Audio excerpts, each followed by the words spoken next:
Good morning and welcome to my kitchen and a brand new series. We sat down together and we decided we really want to do Italy.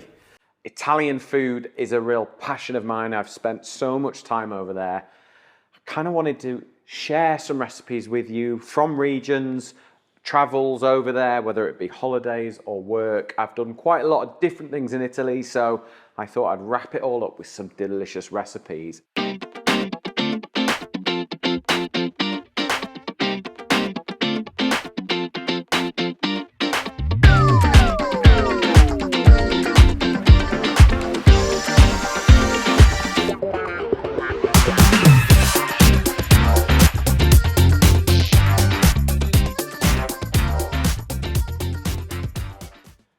Good morning and welcome to my kitchen and a brand new series. We sat down together and we decided we really want to do Italy. Italian food is a real passion of mine. I've spent so much time over there. I kind of wanted to share some recipes with you from regions, travels over there, whether it be holidays or work. I've done quite a lot of different things in Italy, so I thought I'd wrap it all up with some delicious recipes. And today, we're going to start with pasta. I wanted to make a beautiful pasta dish and a beautiful gnocchi. Now, gnocchi in the supermarkets to me is nothing like the fresh stuff. So we'll start with that. Now, the best way to make gnocchi is with jacket potatoes. You cook them at 170 degrees for about 45 minutes to an hour until they are soft and crisp and fluffy inside. And the reason why we use jacket potatoes is they stay really dry in the middle, which means we don't, if you cook them in a pan of boiling water, you're adding hydration. And we want really light, fluffy potatoes that we can turn into gnocchi. Okay? We've done fresh gnocchi before, haven't we, Emily? Yeah. It's good stuff, and the fresh stuff, oh, it's so much nicer than the supermarket. So, first thing's really important. Cut open the potatoes, and can you see that steam coming out of there? Yeah. That's the enemy. We don't want the steam. We don't want moisture. Okay? So cut them open and start to just scoop out the insides. Wait till it's cool enough for you to handle, and then just get a spoon and just scoop out the middle. So you can see even more steam coming out once they are out of their skins. So I'll just pop those over there. Skins are the best bit when you've roasted They just. them. What do you do with your jacket, or do you just eat them? I either just eat them as they are, or sometimes like a bit like, if I was doing half that gnocchi and use the rest to make. You know what's a good thing to do is get a bit of chili oil and just whack them in the air fryer, empty. Ooh, and then they're so crispy and delicious. You just need a big tub of sour cream or hummus or tzatziki or something. So we'll keep those. We'll test that out later for you, Emily. Yeah. But yeah, air fryer, perfect for that job. Because you don't really need them to cook. You just want them to go crisp. Yeah. And you don't want to sort of deep fry them because nobody deep fries anything anymore. Could you use sweet potato for this food? You can, but what I tend to do is like a half and half. Yeah. Or a little bit of roasted pumpkin or squash if you want them to go like that. They haven't quite got the same sort of starch level. Yeah. So, and they're quite soft, and there's a lot of water in a sweet potato. So if you use just sweet potato, it kind of gets a little bit too wet and you end up adding more and more flour. And the more flour you add, the tougher your gnocchi will become. And the idea is, I'm going to show you how to make beautiful, light little pillows of gnocchi. They're the best ones. The best gnocchi I've had still to date is in Capri, which is an island off Naples, and I had the most incredible gnocchi there in this beautiful tomato sauce. It's one of those memories of a memory dish that's kind of ingrained in my mind. It was so good. Right, potato ricer makes the best mash. It really, really does. Okay, so all we're going to do is we're going to fill it up with potato, so you can see all that steam coming out. It's really easy, this gnocchi. Once you've had it, you will not go back to supermarket stuff, I promise. Right, let me just move this chopping board out of the way. So we've got another little added new camera angle that we're just testing out. Carlos has got a camera angle, he's on the move, he's gone mobile. So we'll see how it works out today. Right, enough of that. So just press through, can you see that? Yeah. And kind of spread it out at the same time, so it's just one layer. The quicker we cool this down, the quicker we can turn it into gnocchi. So let me just grab that potato again. I'll just scoop it in here quickly. And then in again. Let's grab a knife and just scrape that off. Doesn't look anything like mashed potato now, does it? Do you know what this reminds me of? Do you ever remember the Play-Doh hairdressers that you used to get? Yeah. And you used to squash the hair out? Yeah. Always reminds me of that. Always. So we've got about 400 grams of cooked jacket potato here. And what we'll do is we'll put the recipe down the side for the gnocchi, and then in a minute I'm going to tell you what we're going to serve it with, which part of Italy it was inspired by, and we'll go from there. So there is our mashed potato. Okay, so we're going to give it a little season. So a little bit of salt. I use sea salt, so I'm just sort of crumbling it up at the same time so I don't end up with lumps of salt in there. If you're using table salt, that's fine. And then we are going to we've got some egg yolks. So we want 2 egg yolks in this, all right? So not a huge amount. I'll just separate these out. So I've got my egg yolk there.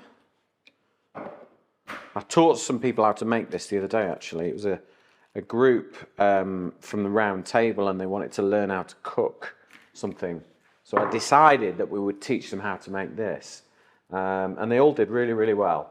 So I've got some Parmesan cheese, and we're going to grate half of it in now for seasoning and flavour.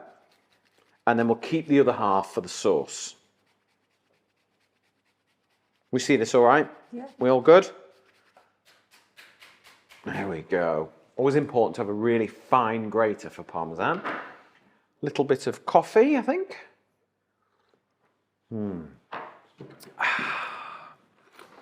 All good things in Italian start with a coffee. Right, I've got 40 grams of flour here. This is durum wheat, double O pasta flour. Okay?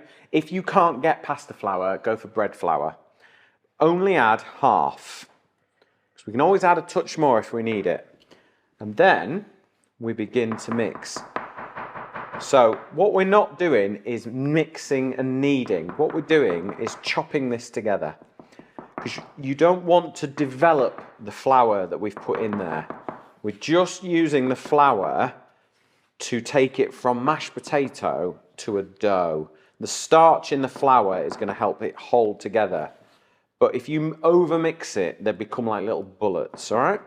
We don't want that. We want delicate, light, little pillows of fluffiness. Okay? So I'm just going to fold it and then just scrape this off. So just bring it all together. Ooh, hang on. There we go. Right. Touch more flour. And then I'm just going to fold that over, and then we cut in. So we chop that way, we chop that way, and that's what will incorporate the flour. And then we just turn it over itself until we end up with a nice dough. The reason why we don't add all the flour at once is you can never take it out. You can always add it, all right? So the less flour, the better. How many people would this feed, Pete? This exact recipe serves 2 people, so you can scale it up easily. But I just wanted to show you, Is it something that you eat like fresh, or can it be? Yeah, fresh. This gnocchi recipe is about making it, eating it, and enjoying it. All right. If I pass you this, Emily, just hold that dough, and you will understand what it should feel like and how soft and delicate it is. Yeah. Light, isn't it? Yeah. Soft dough. You know me, Emily, I just like to play, so we use food to play. So I'm going to cut it into 4 portions, okay? And then I'm just going to grab some ground polenta. So ground corn, ground polenta, semolina, and that will give us a little bit of texture, all right? Can we see this, all right? Yep. So I'm just going to sprinkle it. This isn't a starch, so this isn't going to form gluten and make it tough. It is just going to work so that it doesn't stick. Okay?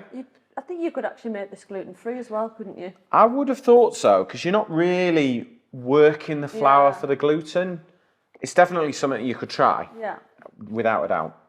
And because the least amount of flour possible, the better the product would suggest that it would work, probably. And obviously polenta is corn, so there's no gluten there, so you should be all right. So I'm just rolling them into little sausages, and then we're going to cut them in a minute, all right? There we go.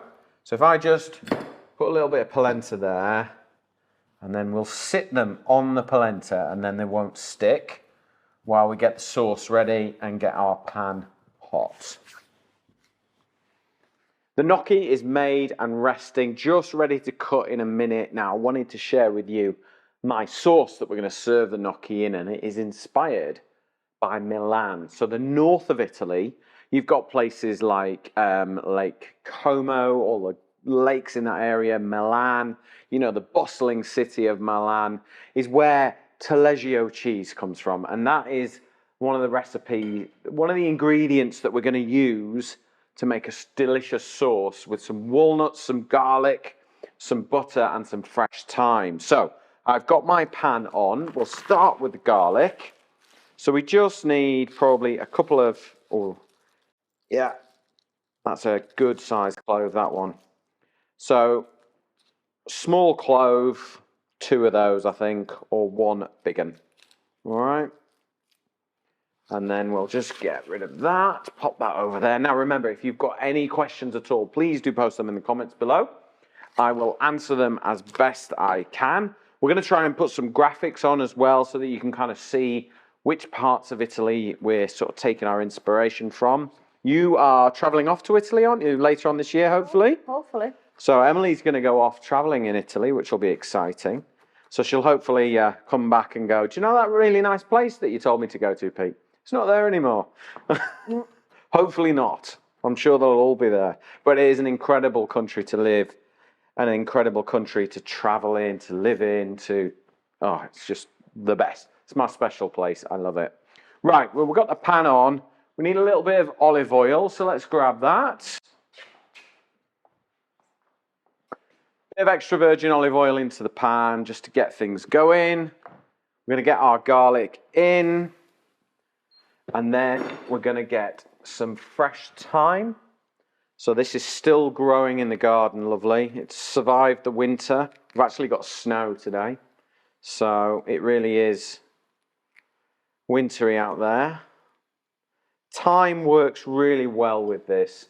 And then we're also going to use some lovely California walnuts. We do loads of work with these guys, so we have the best walnuts all the time here.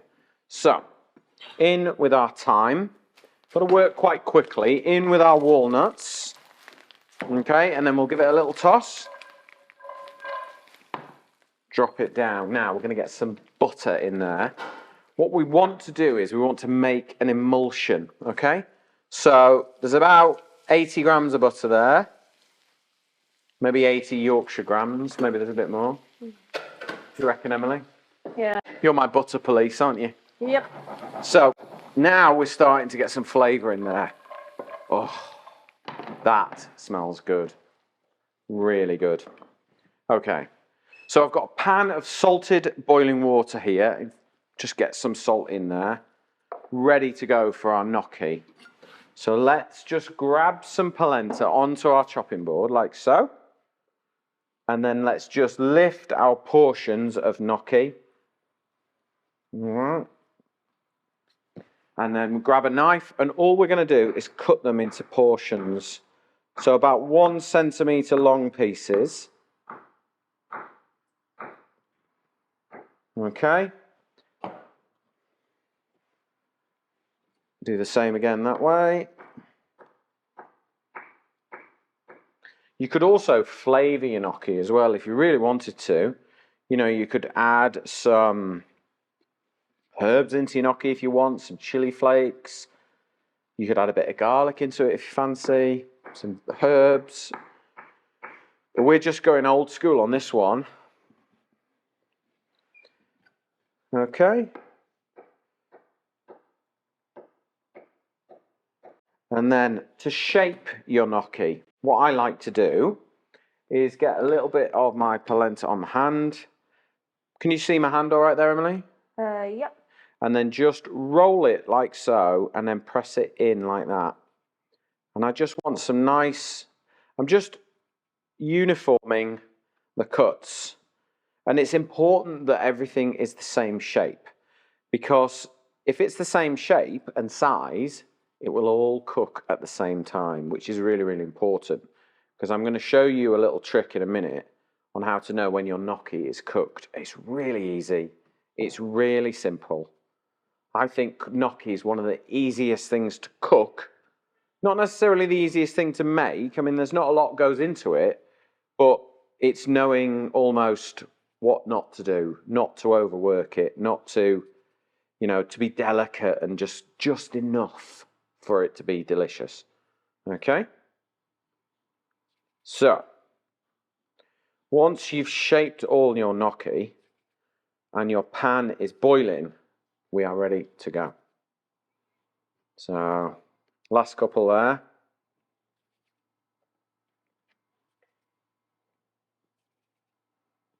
And you'll notice that I've shaped these all on the chopping board, which means I'll be able to lift the chopping board straight up and transfer them straight into the boiling water.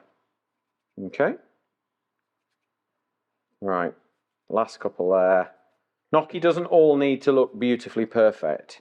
Just that little bit of shaping up really helps. And just give them a little shake like that so you know everything's going to move.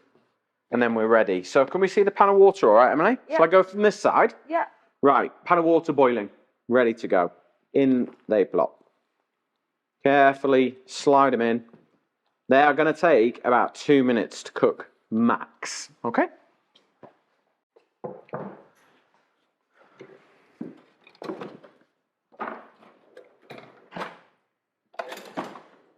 So let's get back to the walnuts. You can see everything is melted there. So at the moment, what we've got is we've got garlic, a little bit of olive oil, we've got some butter, and so we've got some nuts in there. We need to make this into a sauce. So I'm going to take some of this starch water. So some of the starch from the gnocchi has come out into the water already. We're going to add that in.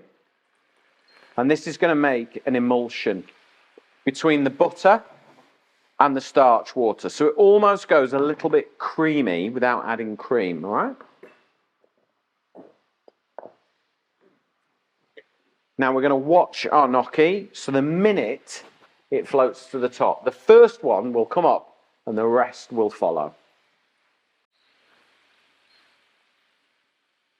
Right, the gnocchi is just floated to the top, so all we need to do is just lift and just scatter them in. Now we're talking, okay? So just spread them out, don't touch them, don't be tempted to fiddle and mess about with them because they are super delicate, all right? Let's get this water out of the way. Right, okay, so I'm going to give it a little stir, just sort of shake the pan a little bit, give it a little flick. That means everything gets coated in that lovely silky emulsion. Let's grab some of our Parmesan, just the last few little bits. That just helps with a bit of seasoning before we add our taleggio. All right, you only need a tiny bit. Let's give that a toss around. How does that smell, Emily? That smells good. A little bit of black pepper. No salt, because we had salted water for the gnocchi. Okay, now we've got our taleggio cheese. We see this all right? Yeah. Yeah. What I like to do is just cut the taleggio. It is super runny. okay? It's almost like, it's like a brie, but it's a bit pokier, bit stronger. It's got a bit more flavour to it, isn't it? You tried it earlier, didn't we, before we filmed? What did you think? Yeah, very nice. It's got a bit more to it, hasn't it? A bit more depth, I think, than brie. But if you can't get taleggio, go for a brie or a camembert or something like that. But just cut it into little cubes and just kind of let the warmth of it all melt the cheese, and you end up with this kind of fondue, northern Italian Alps type dish that's just going to be amazing. Okay, don't waste any of that. That's the good stuff. There we go. Right, let's just pop that to one side. Now, if you want the recipe for this, scan the QR code along the bottom. It will take you straight to petersidwell.com. You will find all my recipes there. You can also download our free app, Peter Sidwell's Kitchen. It's all there. There's over 150 episodes. There's loads of recipes, everything you could possibly need. Now, final little touch, just give that a little toss. And there we go. You have got the most incredible gnocchi, homemade potato gnocchi, with roasted walnuts, taleggio, garlic, and thyme. And let me tell you, I'm just going to have a little taste so that I can legitimately tell you how delicious this is. It's a winner. Right, our next recipe is going to be the most delicious farfalle pasta dish with wild mushrooms, leeks, and pecorino cheese. I'll see you for the next one. Right, now it's time for the most delicious farfalle pasta recipe. So farfalle is like little pasta bows, okay? And what I thought we would make is a delicious leek, wild mushroom, and pecorino pasta dish. Really quick, really easy. This is kind of inspired by a trip to Pienza, which is a town in Tuscany. And we went there as a family on holiday, and literally it is a town full of cheese shops. And my brother-in-law, Nick, stood on the outside of the town and would not come in because he doesn't like anything other than Babybel. And believe me, there are some stinky cheeses. Pecorino is sort of the cheese for Italians, the everyday cheese. Regions right the way across Italy use it all the time. So what we're going to do is we're going to get this pasta in first. So salted boiling water. And a family of 4, you would do about 350 grams of pasta. So this is a 500 gram pack. So we'd go sort of 3/4 of it or something like that. I always get pasta wrong, don't you, Emily? Yeah. I always cook too much all the time. Pasta and rice, nightmare. So I'm going to put that straight in. There we go. Right. So that's going to cook for about 9 minutes in salted boiling water, which will give us enough time to make our sauce. Now, first thing we need to do is dried wild mushrooms, okay? So wild mushrooms are sort of seen as quite a luxury item, and they're quite expensive if you buy them fresh. However, dried ones are a lot cheaper, and they're really easy to work with, and they are so sort of beefy and meaty in their sort of smell. And you smell that, Emily. If you had your eyes shut, you wouldn't know that that's a mushroom, would you? It's so sort of rich and meaty almost. But what we need to do is we need to put some boiling water on those. So this will hydrate the mushrooms, and it will also give us like a mushroom stock.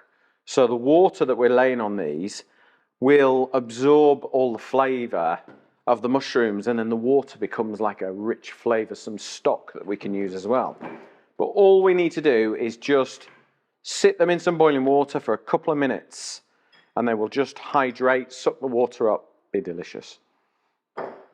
Right, we've got our leek, okay? So you could use onion if you wanted to, but I thought we would use leek. It's sort of slightly milder, and sometimes you often just find like a random leek sat in the bottom of the fridge and you don't really know what to do with it. So what we're going to do is we're going to cut it long ways, like so. And then we are going to turn it up. So we've got the cut side that way. We're just going to shred it really nice and fine on the white and run it up to the green, okay?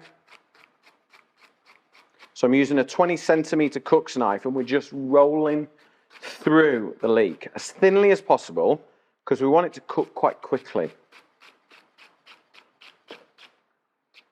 A lot of people who don't like onions, leek's quite a good alternative.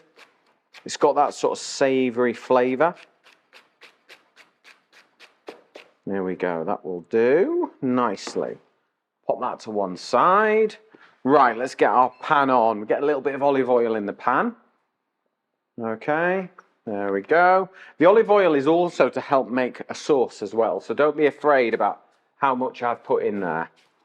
We're also going to add a clove of garlic because it's Italian series and there's garlic in everything. Sorry, Kerry. So slice that up. And then let's get that garlic in first and then straight in with our leeks, okay? Nice. Okay. Do you cook with leeks much, Emily?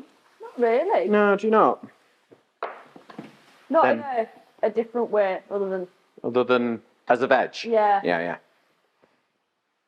It's one of those vegetables, I think, yeah, you know, it kind of gets chucked in things, but it's rarely sort of a really important part. I mean, chicken and leek pie, you know, things like that. Yeah.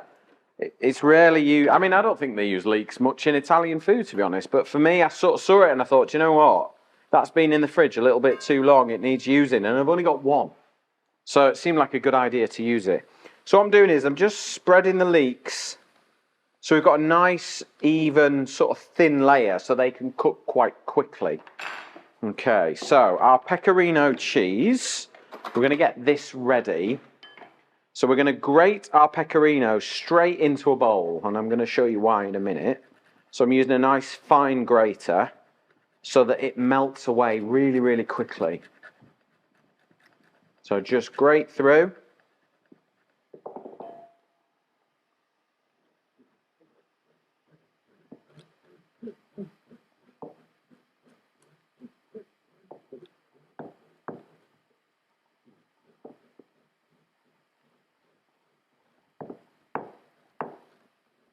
Okay. Right, that is our cheese. Let's give our pasta a quick stir. Right. Leeks are just starting to sweat down now. Sort of, they're releasing the moisture. It's starting to evaporate, which is going to give us a more intense flavour. Now, if we lift our mushrooms out, so you see how soft they've gone now. They've just absorbed all that moisture. So I'm just going to drain them off. And we'll run our knife through them quite quickly. So we've got a nice selection of mushrooms. I'm going to hang on to that. So just chop them up. Just slice through them, really. Just break them down. Now, if you want the recipe, we'll put the ingredients down the side there so that you can get all the ingredients. But if you want the full recipe, scan the QR code along the bottom. It will take you to petersidwell.com and you will get all our recipes there. Right, in with our mushrooms. There we go. You a mushroom eater? Yeah. Are you? You like mushrooms? Yeah. Do you like wild? Do you have them much or not? No, but I've only used them once or twice. Right. One day, I'm going to treat you and we're going to have morel mushrooms. We'll get some morels in. They are like the king. They're so expensive. Oh, really? But sometimes if you get them at the right time of year, you can get them and they're amazing. You've never tasted anything like it. They are so good. Right, we're going to add some butter and this will make our sauce. So that is going to become like an emulsion. And then we'll take some of our mushroom water. Can you see that all right, Emily? Yeah. See all that water and look at the colour of it now from the mushrooms. So we'll add that in. Don't add it all because what you'll find is there's a little bit of grit at the bottom. So whenever you're using that mushroom stock or liquid, leave the last couple of tablespoons in the bowl because it'll end up having like little bits of soil and grit in if you're not careful. Okay, so that is just going to boil together now. We'll take our pecorino And I just need a ladle. So I've got a ladle. I'm just going to steal a ladle full of the pasta cooking water. Can you see that from above, Emily? Or not? Yep. So it's got like little bits of starch there in the water. Just add it to the pecorino. And then we'll stir it together. And this is going to incorporate into our sauce and just make it amazing. So the heat will melt the pecorino. And it's going to make quite a creamy sauce now. It doesn't look that appetizing right now, I'll give you that. But once we've added it, there we go. This is a good one for vegetarians, this dish. Really good. Can you see now? We've almost got this sort of creamy sauce. We haven't added any cream. It's going to have an incredible depth of flavour from the pasta. It's going to be really, really good. So all we need to do now is have a little taste and understand where the flavours are. Do we need any seasoning in there? Probably not, because we've got pasta water, but we've got to try it anyway. Ooh. I tell you what, Emily, you wouldn't believe that there wasn't anything other than garlic, leeks, mushrooms, cheese and butter. That's it. That is good. Really good. Oh, you can almost see the depth of flavour in that sauce. Now that that pecorino is just fully incorporated into there. So, let's take our pasta and see if I can find a spoon with holes in. Right, the pasta's had 9 minutes to cook. I'm not going to put it in a colander. I'm just going to lift it out with a slotted spoon straight in to our pasta dish. Okay? There's lots of lovely little bits of starch and things like that here. We don't want to lose those. We want to keep them, because that's what makes pasta dishes really, really good. So let's just pop that over there. Now, turn this down and we'll give this a little toss. We'll make sure all that sauce just coats the pasta. Okay? All this needs, for me, is a little bit of black pepper. Can we see this all right, Emily? Yeah. Yeah. A little bit of black pepper on there. I'm going to finish it so it has a little silkiness. I've got some extra virgin olive oil. There we go. And that, when you eat it, it'll be like nice and silky and delicious. And then a final few little rasps of pecorino cheese. There we go. And there you go. That is how to make the most delicious leek and wild mushroom pasta dish, inspired by Pienza, which is a little town in Tuscany where they sell the most incredible pecorino cheese. If you want the recipe, scan the QR code along the bottom. Thank you very much for joining us. I cannot wait to share the next episode with you and where we're going to be traveling next.